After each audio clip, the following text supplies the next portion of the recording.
Okay, so welcome again to another episode of Reclaiming Democracy. Today we're with Mike Shiley. I recently saw his movie at, what's your name of your movie? Inside Iraq, The Untold Stories. I didn't want to get it wrong. It's okay. I recently saw it at the Olympia Theater, and it was kind of a nice thing to see. He was there and spent a bit of time talking to the audience before and a little bit, definitely a bit after doing the question and answer to kind of, talk to the folks about what they thought about the movie and get their takes on it, but definitely to kind of give the audience his impression of, the whole start to finish, and that's what we're going to talk about today, and definitely talk about his role, let's say, in the media and what it does in society. So why don't we start off, Mike, with give us a little bit of history and why you got involved in this. I mean, this whole process of doing the media yourself. What did you want to accomplish? What was this all about? Well, basically, the main motivation for the film came right with September 11th, when we were bombed by a country. By one country, and then we decided to declare war on another country. There's a lot of us on the coastal areas of America that understood that that was not right, but there's a lot of Americans that seemed to think that Iraq was somehow connected with Afghanistan, and Al-Qaeda and Saddam Hussein were connected together. And at the time I was working for Nextel in corporate America as a corporate sales rep. But I had done a lot of world traveling, and I had kind of played around with video production a bit in my past. And I had also lived in the Middle East for a year, and I learned how to speak Arabic, and I understood the Arabic culture. And I just saw this every day, the hatred that America had and the xenophobia that we had towards the Arab people, directed towards Iraq, erroneously, as we obviously know now. And I just had this real nagging feeling inside my head that I needed to quit my job and to go to Iraq and make a film. And as time passed, I just realized that, number one, corporate America was not right for me, which I always knew that it wasn't, but this was the opportunity for me to go. And so I answered what I thought was my life's calling. That's pretty. I want to back up just a second. You said there was a great difference in opinion of what people in this country thought from either the coast or the central of the country. Tell me about that. I mean, what's your take on why there is, or what there is as far as that difference of opinion? Sure, absolutely. My family's all from the Midwest, and many of them feel absolutely that 9/11 is directly connected with Saddam Hussein and that Iraq and Al-Qaeda, and they make those kinds of connections, and they somehow feel that we must preserve our freedom by attacking Iraq. Where is their opinion shaped? I believe that their opinion is shaped primarily in their churches. It's shaped at work, which predominantly is corporate America. A lot of that is shaped by living in the suburbs and speaking to like-minded people that don't get any further exposure than that.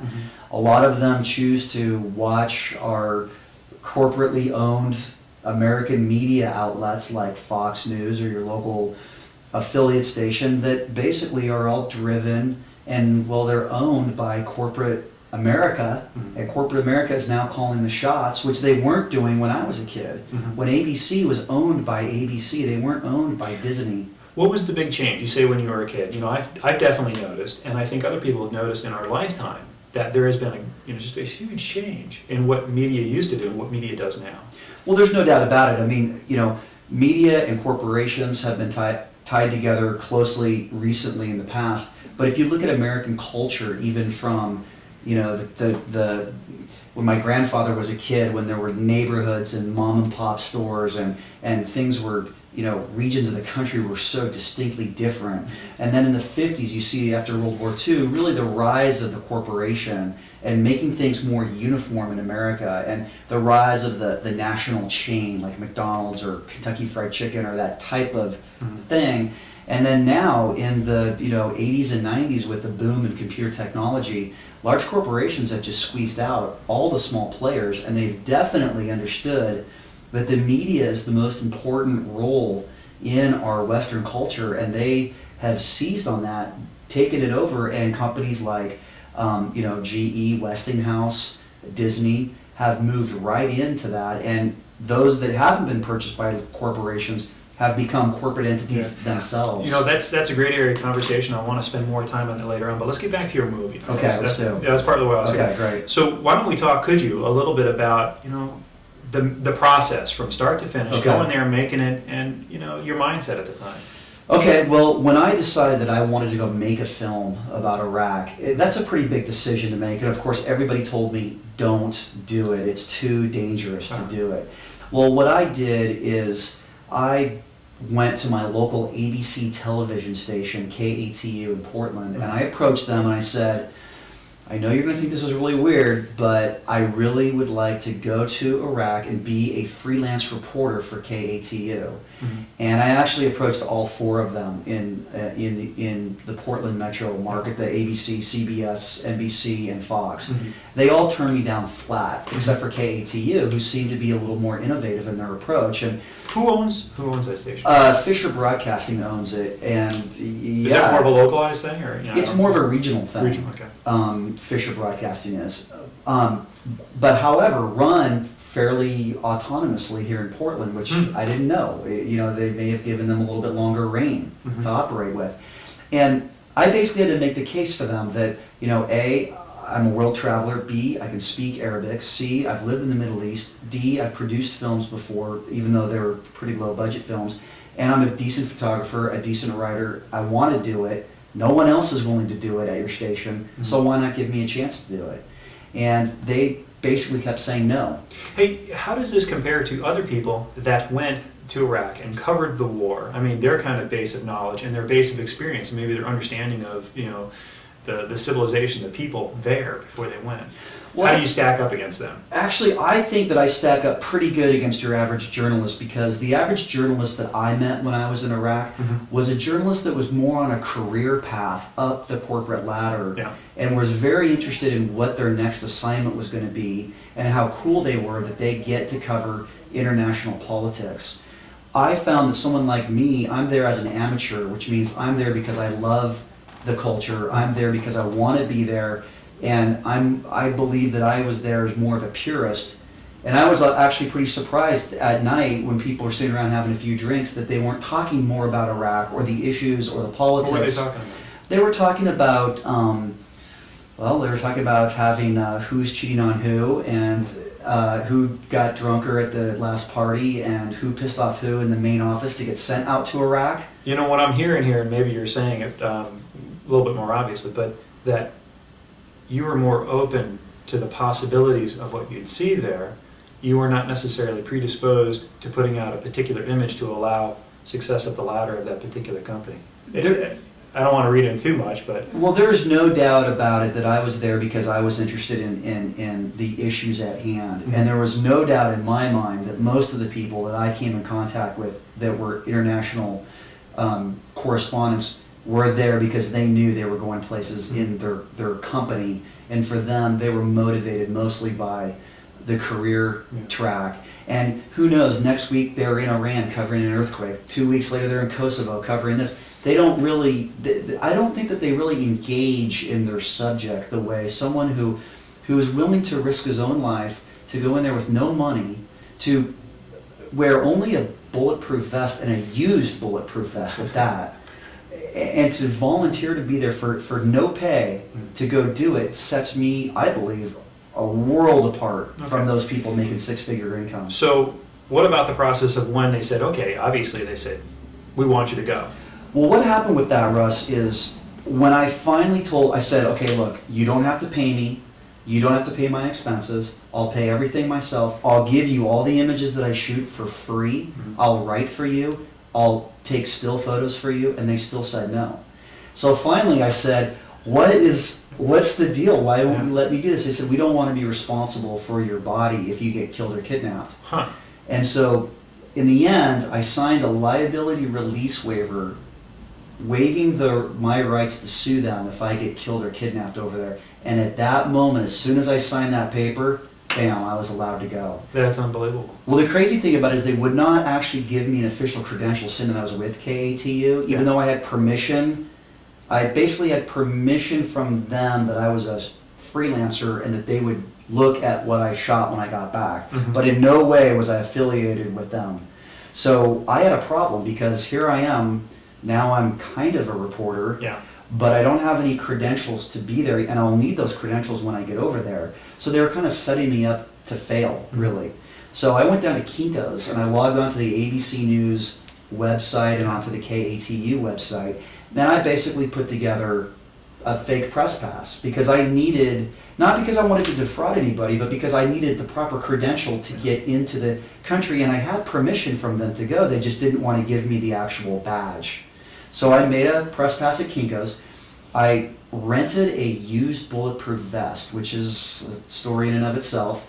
Like, what does that have, like a bullet in it already lodged in it or something? But I rented a ceramic bulletproof vest that actually will stop a bullet, unlike the flak jackets that are given to our soldiers. I was actually better protected than they were. That's a pretty sad thing. Well, you know, it's a great thing for you, but it's a pretty sad thing. You're saying, hey, our soldiers there actually had inferior gear in comparison to you, and these just pictures up at wherever. I rented it on the internet for $100 a month. That's a hoot. I rented a ceramic bulletproof vest that could actually take a AK-47 round, salt right in the chest, and I could walk away.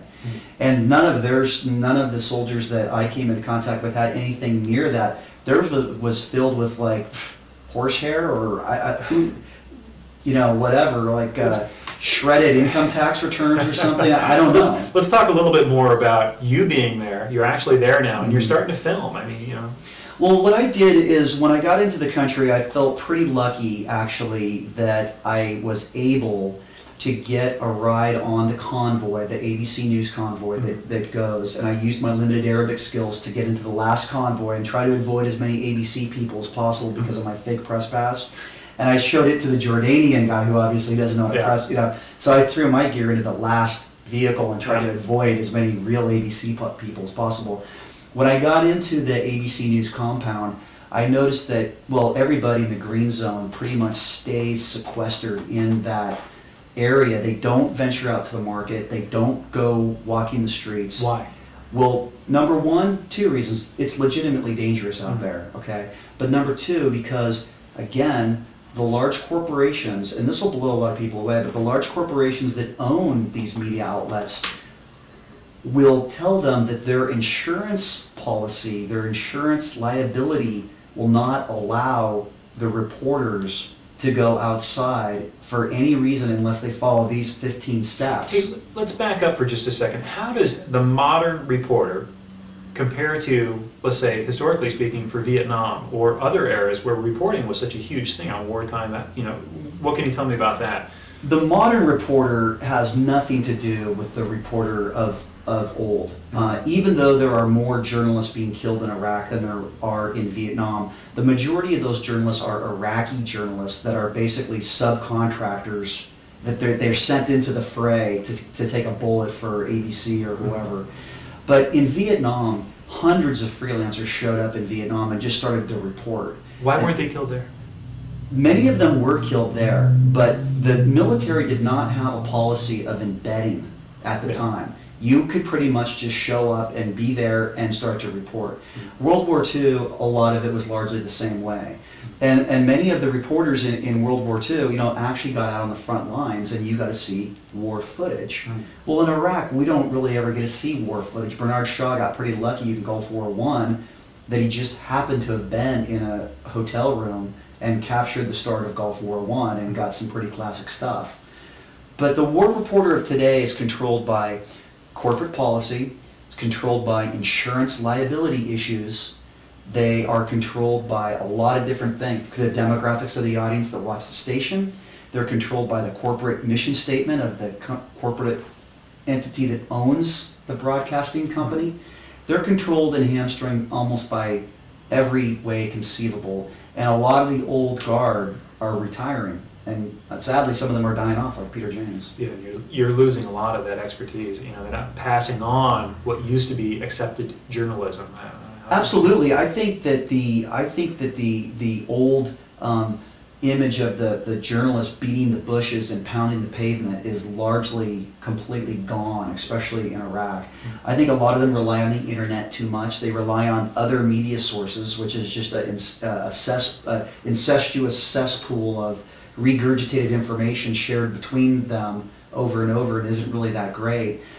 I think one thing that really blew me away is I did get a paycheck from ABC News while I was over there. I sold the video footage that starts the film out of the Apache helicopter opening fire on the would-be, whatever, Iraqi people in the film. I sold that for $5,000 to ABC News, and my paycheck came to me from Orlando, Florida, from Disney World, with Mickey Mouse ears on it.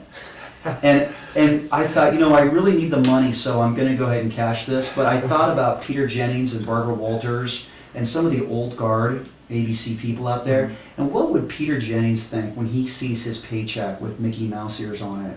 You know, I mean, that guy's one of the bastions of integrity. And, you know, it's no wonder that a lot of these guys are retiring, and like I said, some of them unfortunately dying off. But that old school reporter with the journalistic integrity is just simply... You know, I'm kind of hearing that there was a lot of change in your mind. How about, what were your expectations before going, and how'd they change, or didn't they change? I had no expectations about this before I went over there, because I really knew nothing about what I was about to get into. And what I found when I got over there was so fundamentally different than what I thought I was going to find, that I just decided to throw expectation out the window completely, because it had no relevance at all. I had no idea what I was going to find before I went over there, and what I found was so completely different than anything I could have ever dreamt up, that there was a total disconnect between the before and after part of it. How about, so you go there, you collect all this footage, you come back, you start to assemble it, now what? Well, now I have to decide, am I going to make this film balanced? And am I going to really do something that's, you know, worthwhile for Americans? Define balanced. Well, defining balanced is, for one thing, not having a boss to tell you that you have to take something in a certain direction, number one. Number two, not having a preconceived notion of where you want the film to go. To go to effect, to go to try to take the audience in down a certain road. Yeah. Now, every filmmaker is going to take an audience down a certain road. I happen to choose the road that went right down the middle. And when you say middle, when I look at the political belief system or issues in this country, where is that middle? Well, that's the sad thing about it. Like reporters, sadly, there is no more middle ground in American politics. You either are a liberal or you are a conservative. It is polarized. I like to think of it as bipolarized, because it's a mental disorder that we have in America, that everyone's here or they're here. And when I was a kid, there was a big middle area. There was an independent party in America. John Anderson ran in the early 80s as an independent and got a big percentage of the vote. He got over 10% of the American vote back then. There was a spirit of compromise in America when I was a kid. Now there is no compromise. It's just who can get the biggest team together, and then they can take power and win. So I wanted to take both sides and show them that this is a much more complicated issue than simply black or white. And I didn't want to be like a Michael Moore, and I didn't want to be like a Bill O'Reilly. I wanted to show Americans really what Iraq looks like, and then let them make their own mind up. And it's screwed up enough that you simply need to show them the facts, and it's fairly obvious what is happening. Let's take and kind of describe certain areas you film, and you know, we'll show it as well, and describe how people would receive those areas, be it in the middle, be it their viewpoint is far right, far left, or maybe there's some centrists left out there, and how they would view that, and kind of tie it all into, you know, what's the difference between that, the images you've shown, and the images they'd see on mainstream media. Okay, let's talk about that. I tried very hard to select the images in my film that were not seen in the American media. Obviously because I want my film to last longer, but because I also want Americans to see new stuff. You take, for instance, the bomb shelter, the Amaria bomb shelter. Yeah. We bombed that in Gulf War I. We dropped the JDAM, a bunker-busting smart bomb, down there. And if you remember in Gulf War I, all we saw on the nightly news was Norman Schwarzkopf showing us these grainy TV images from the plane. We never get to see what's inside the bomb shelter once it hits. Well, I went inside that bomb shelter and showed people that 240 plus people got incinerated and burned to a crisp, and their bodies melted like butter on the floor and were burned up against the wall. And I think that's the kind of thing that a lot of Americans, we don't get to see what happens when our bombs explode. And to a lot of Iraqis, they may think that that was terrorism because they were just hiding, trying to get out of the way. Yeah. So, you know, in Gulf War I and definitely through the mainstream corporate media, we've been delivered a very specialized package. You're delivering something completely different. Let's take another one of your images, something else. Okay, sure. I think, you know, aside from going left or right, I think the film takes a human course as well. So you could call that middle, you could call it objective, you could call it, I call it human. For instance, I take a look at the porno market. You know, pornography, by and large, was not allowed in Iraq when Saddam Hussein was in power. It was something that only his sons got to enjoy or use or whatever. And once Saddam Hussein went away, pornography, drugs, and prostitution poured into the country. Interesting. And the Iraqi people, by and large, are fairly religious people, and they found that to be quite shocking, not only to see DVD pornography that you take home and play, but porno theaters and the use of drugs on the street and drug dealers on the street, prostitution happening. Have you seen any? I haven't, but I'm not much of a consumer of mainstream media. Have you seen those images anywhere? I have never seen any of those images over there. I have no idea, and I just don't understand why, because we in America think that when we free a country for democracy, that they're going to get the Bill of Rights and the Constitution and all these like lofty platitudes, but what they really get is they get the worst of Western civilization. It's the first thing that comes through that door is all of our worst stuff. Crime, prostitution, drugs, pornography, those are the big four. I'm kind of left a little speechless on some of that. Humanization, give me some other areas, some other highlights of your film, how they were different from, you know, what else people might see.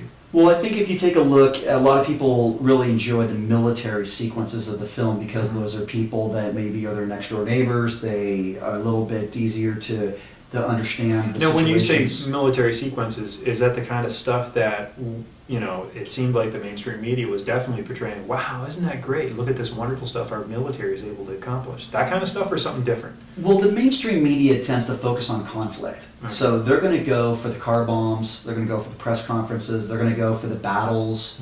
They're going to do, at the very beginning of the war, they did a real rah-rah thing about how the American military machine is marching through the Middle East, creating democracies and all this other garbage. What's really going on over there is a much more complicated thing. A lot of the soldiers are very bored, and they sit around and have very little to do, and then all of a sudden they have small periods of high anxiety when they're out on patrol and maybe they're beginning to get attacked. So they go from boredom to complete terrorizing or anxiety. And there's not a lot in between. You know, being a soldier is a pretty boring job unless you're getting attacked, and then it's a very not boring job. And so I tried to put myself into the shoes of the soldiers by doing something reporters don't ever do, and that is requesting a uniform, wearing it, sleeping in the barracks with the lowest ranking soldiers, assimilating myself into their lifestyle, getting to their trust, getting to know them, and then actually, as you saw from the film, I actually volunteered to train to be a gunner on an Abrams tank, a very controversial move. But I wanted to know, what is this big appeal about these guns and the tanks and the gunners? And I decided that if I'm going to try to make any kind of conclusions about the military, that I need to spend, like they say, spend some time, walk a mile in someone else's shoes. That's an impressive thing. Before you make a judgment about them. And that's really what I wanted to do, and I wanted to be fair with them as well. You know, I'm just going to step back and mention something. You know, when I was doing a little checking up on you, and you know, and I went to the website and I was reading some of the letters that have been posted, the email letters that have been posted to you. I think I distinctly remember one coming from a former Vietnam vet and saying, "I understand you. I appreciate you going in and taking the time to understand us. And yeah, I can see what you're talking about with that high that you experience when you're sitting there, you know, in this piece of machinery doing that particular thing." I had to mention that one. Well, thanks. Yeah, I get a lot of letters like that from military people, and you know, the soldiers told me before I left, they said, "Mike, you've done a lot of things that most journalists have never done that we've seen come through here. So please do this. Go back to America. Do not sugarcoat our stories. Do not spin our stories around and make everything look great in Iraq, because you do us a disservice. You do our contribution and our suffering and our work over here, you do it a disservice by sugarcoating it. You know, and so that's the biggest problem that they have with the mainstream media, especially the conservative media, is that they come back and they say how great everything is in Iraq, yet when Mrs. Johnson's son comes back, he seems to have nightmares and a drinking problem, and he may beat up his spouse, and maybe he comes back without a leg, and it seems like it wasn't so great for him. And so I promised them that I would not sugarcoat the story, that I would do them the respect and really show that I respect their sacrifice by not sugarcoating the story. And that's a message I send out to every military person in the world, that there is no reason to sugarcoat this. If it is bad, we need to say that it's bad, because these are the guys that are dying for it. Yeah, to me, what I hear is you're speaking more of the truth. Not to say a flattery in any way, but you know, that's a more of unbiased, truthful thing. I mean, that's what the honest opinion. That's what democracy is all founded upon. You know, giving someone the honest, raw, non-biased, factual information, then they can make an informed decision. I mean, that's great. I'd love to see more of that out there. You know, also when I was flipping through the emails, there was definitely some comments coming back, and I'll say, maybe some of those emails came from people like me that are, you know, way on one side of the debate. You know, we occasionally see in the middle of the debate, and might have had expectations of something else. You know, that extreme Michael Moore kind of. Why don't you address that issue a little bit too? Well, many people in America wanted me to come back with a far left or far right film. They really were hoping that I would come back and say the Iraq War is great, no problem, or come back and have the smoking gun against Bush. And when I got back, I just realized in looking at my footage that it simply is a more complicated issue than black or white. There are shades of gray out there, and I feel like I did not want to join the many before me that simply preach to the choir. I did not want to do that. I want to reach out to the soccer moms out there who have a heart, who care if their sons die, and show them that maybe this isn't the right thing for us to be involved in.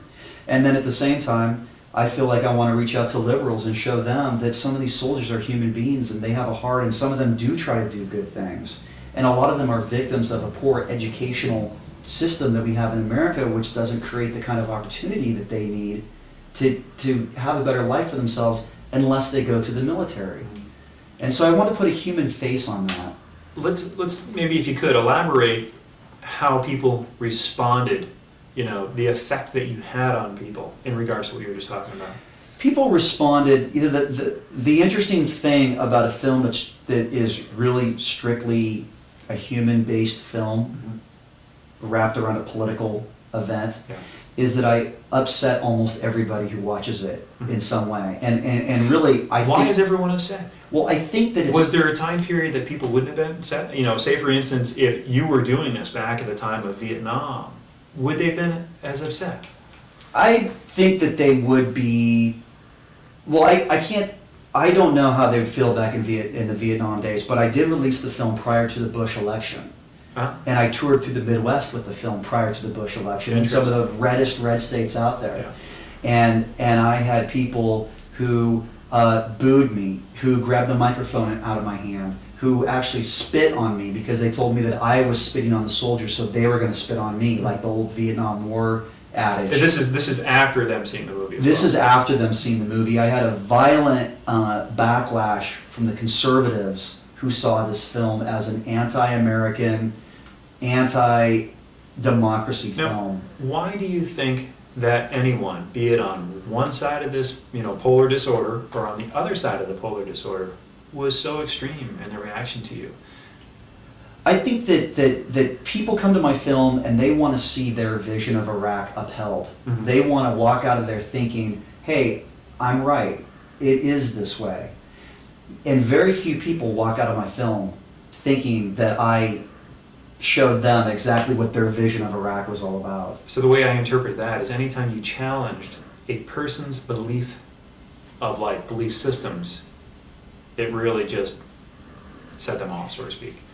Absolutely. It does set them off. Anytime you do challenge the way a person believes, whether they're liberal or conservative, it is uncomfortable. It's new ground. It's not somewhere they necessarily wish to be.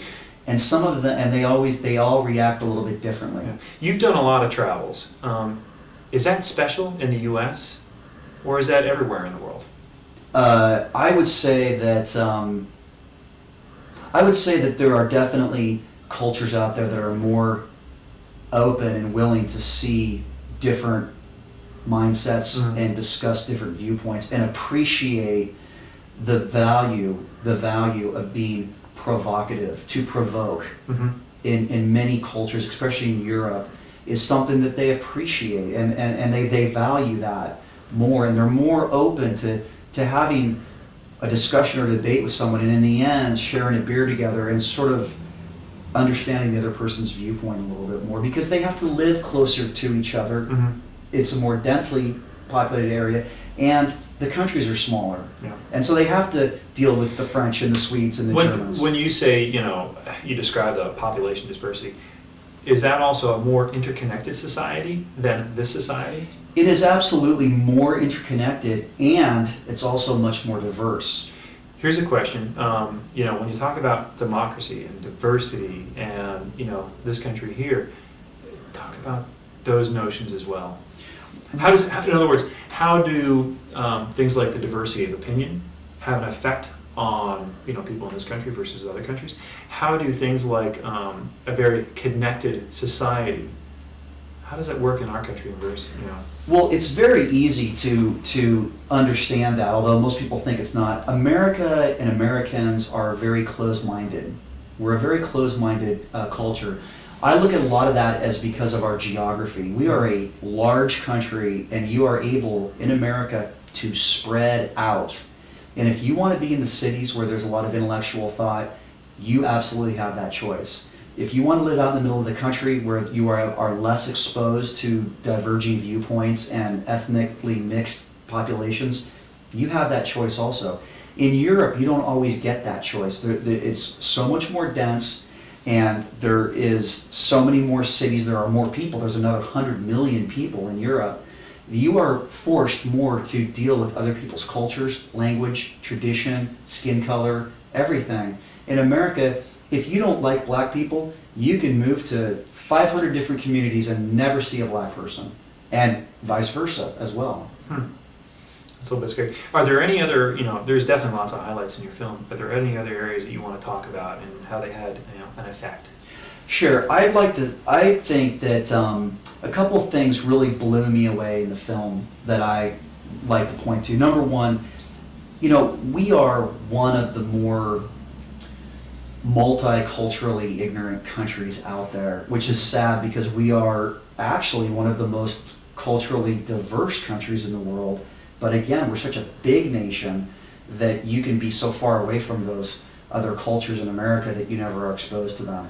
One thing I found about the film that blew me away was soldiers who are on the front lines in Iraq, who are dealing with the Iraqi people on a daily basis, who don't speak a single word of Arabic, nor do they ever wish to learn a single word of Arabic, nor do they ever try to speak in Arabic. You say wish to, try to, don't have the experience. Why is that? I think, quite honestly, it's just straight ignorance. I think a lot of... What would happen if they did speak the language? Well, I showed in my film that when Sergeant Art Arroyo, at the scene where the Iraqi people are coming to the base to get jobs, there's one point where he always says, tomorrow, tomorrow, tomorrow, come back tomorrow and you can get a job. Well, finally I told him what tomorrow in Arabic is. It's called Bokara. That's the word for tomorrow in Arabic. And as soon as he said that on camera, if you watch closely, the entire group of Arab men all lit up because they immediately understood what he was trying to say. Yeah. And actually, he did his job a lot more effectively the very moment that he figured out how to say one single word in Arabic, which is not that difficult, Bokara. It just means tomorrow, and that's what he was trying to tell them. But it's not just lack of language skill, it's lack of cultural sensitivity. Like you also saw in the film of the young soldiers who were talking about shooting Hajis, referring to them in derogatory terms like gook or kraut or spick or whatever other derogatory ethnic slur that you put onto someone to dehumanize them. Talking about shooting them, talking about, I have to go to Iraq, how come I can't kill anybody? You have a young girl who looks like a 14-year-old Drew Barrymore right out of E.T. talking about having sex in the mosque, using terrible profanity to describe how she has sex in a mosque with other American soldiers, how they defy, you know. Here's something. Why do you think these soldiers were utilizing tactics like that? You mean having sex in the mosque? Or speaking about it? Is it a bonding thing? Is it a sharing thing with their fellow soldiers? What function does that? I believe that there's definitely, number one, a bonding function that happens, especially at the lower levels where they're kind of the grunts, they do all the kind of hard jobs, and at night they blow off steam. Mm-hmm. Secondly, I also feel like they're wanting to be accepted by their peers, and to be accepted in a group, you must sink to the lowest common denominator, which is a fairly low common denominator. I mean, everybody knows that in America we have some of the best and the brightest, and we have some of the dumbest and most ignorant people that live in America. I spent time down in New Orleans after Hurricane Katrina. I know exactly what that's like. You see the best and the worst of Americans. Well, soldiers are simply Americans with uniforms on. Mm-hmm. They're no better or worse than a cross-section of American population. So when they go over to Iraq, they don't have, the military does not want them to have any sensitivity training. They want them to be as insensitive as possible. So when it comes time to pull the trigger, they're shooting somebody that they don't care about, they don't know their language, they don't understand why they dress the way that they do. All they know is when that second comes, they pull the trigger. How about let's go into the correlations, if you could, sure. Between the government, the media, and when you talk about media, talk about for-profit media, the corporate media, and public media as well. What are the ties between the different? Go for it.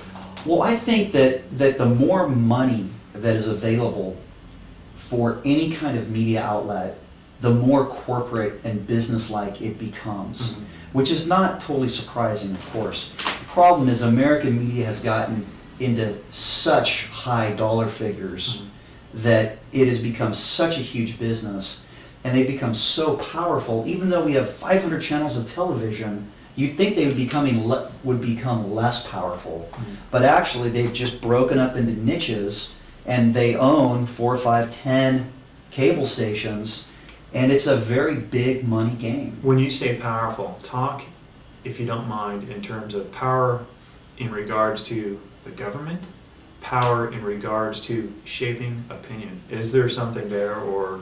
There is absolutely a huge correlation between, art imitating life, life imitating art. It's absolutely, the media determines our views, our opinions. They shape how we think, and the closer that government and corporations get involved with what the media is doing, the more powerful they become. The media is the information disseminator, the entertainment medium. Here's a scary lead-in, I don't want to set you up too much, but who does the media work most efficiently for? The benefit of the viewer, as in, me and you watching TV, the benefit of the person that is pushing a marketing product, the benefit of someone that is pushing a certain legal structure, government. Mm-hmm. Who does it function best for? Well, the media, or for themselves, obviously. Well, the media is a corporation, and a corporation works for one group and one group only, mm-hmm. and that is the shareholders. Mm-hmm. And shareholder return on equity, net income, that's the language that media speaks. They don't, and that's translated through to ratings and demographics and advertisers getting bang for their buck on that station through advertising. But at the end of the day, it's about earning a net profit, and that goes back to the shareholders. Here's kind of a scary thing. When you talk about that, what can you tell me about the money that is made from the actual media process and other affiliate areas? In other words, General Electric. What else do they do? Well, absolutely. I mean, you have companies like General Electric who sell a ton of products, whose products rely many times on the media covering those products and saying, how do they perform? Are they good products? Are they bad products?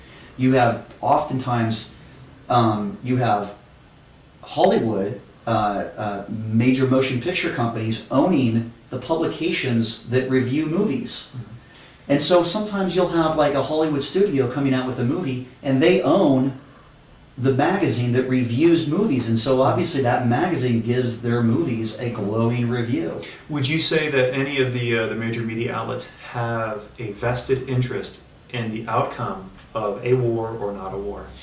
Well, obviously throughout history we have seen the yellow journalism, for instance William Randolph Hearst, that, you know, the Battle of San Juan Hill, which some people say never even existed, and Spanish-American War, and Gulf of Tonkin, and time after time after time, the government has used the media to stir up the people, and in some cases totally fraudulent, completely false events, like the Gulf of Tonkin, like the Battle of San Juan Hill.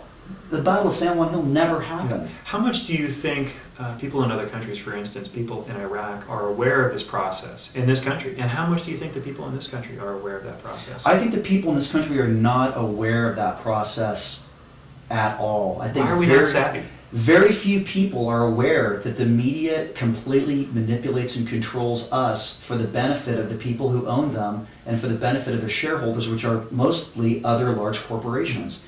The people that they care the least about are the people who are out watching the programs, buying those things that are advertised on it, and whose opinions are shaped by what they produce through their, through their channel. Mm-hmm.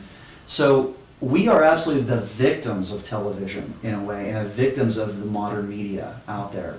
When you say we, what about the earlier question of how does that relate to other countries? Well, I mean, people in Europe, people in Iraq, people wherever. Yeah, other countries around the world have a bigger exposure to other media outlets, to foreign media. And in other countries, there are not the kind of rules placed and restrictions placed on, for instance, what's placed on our media to show things. We don't show dead soldiers, for instance. We can't even show flag-draped coffins because that is against the law. Well, in other countries, they absolutely show that kind of thing. I think that the media in other countries serves more the viewer than the shareholder. In America, it's the shareholder that's served. Okay, what would change that?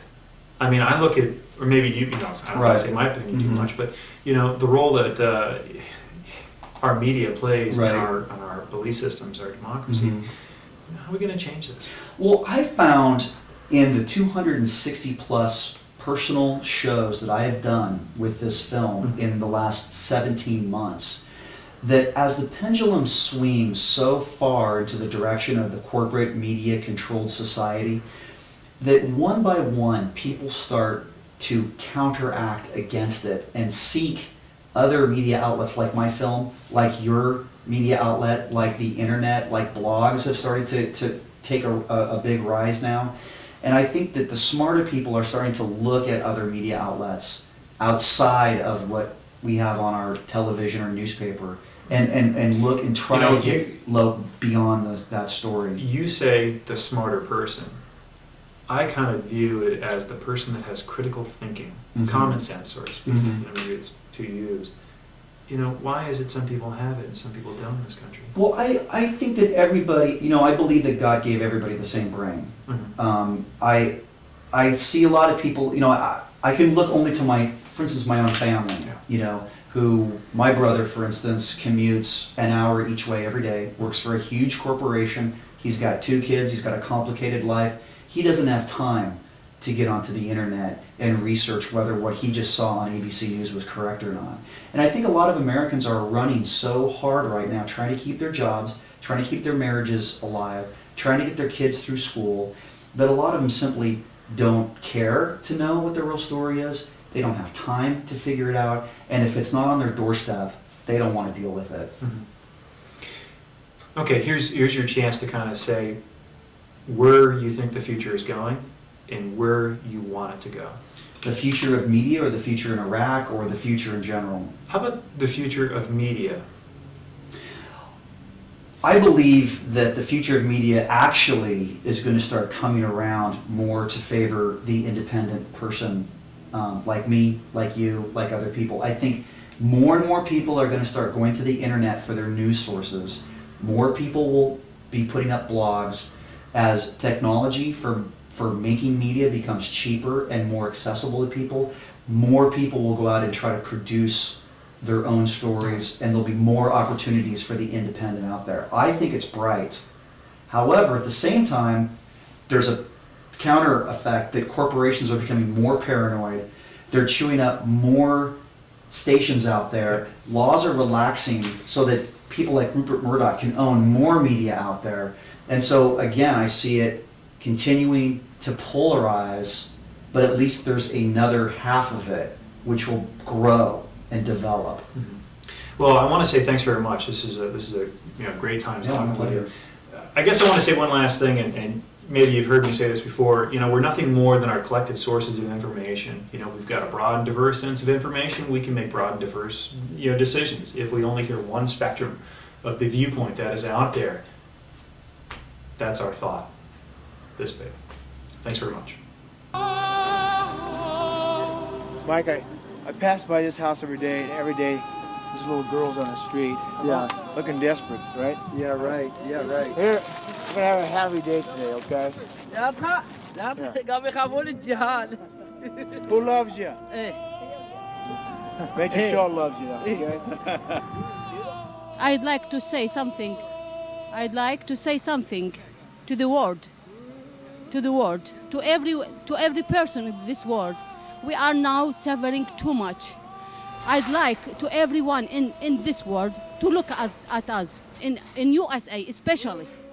Anyone in this USA, I want to speak to any person, to every person who he had the humanity, to look to us and to see our suffering. We are destroyed, really destroyed. If they are talking for democracy, for freedom, these things will never be done in this situation.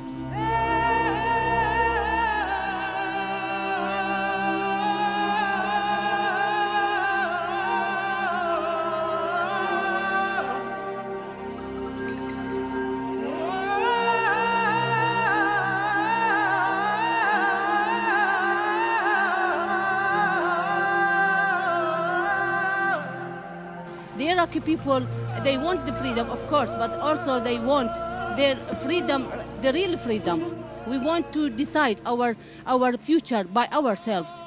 By ourselves. This is the freedom. This is the real freedom.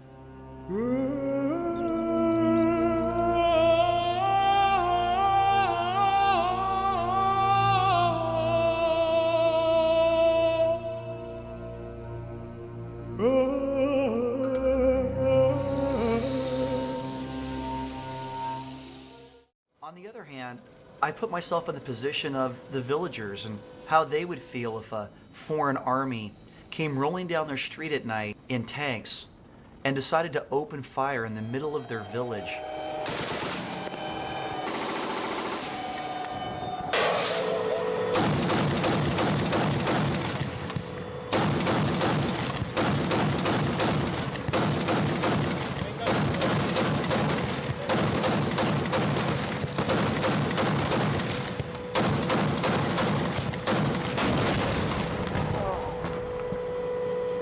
Is this an army that you're going to continue to like and welcome in your country, or is this a presence that you're going to learn to resent?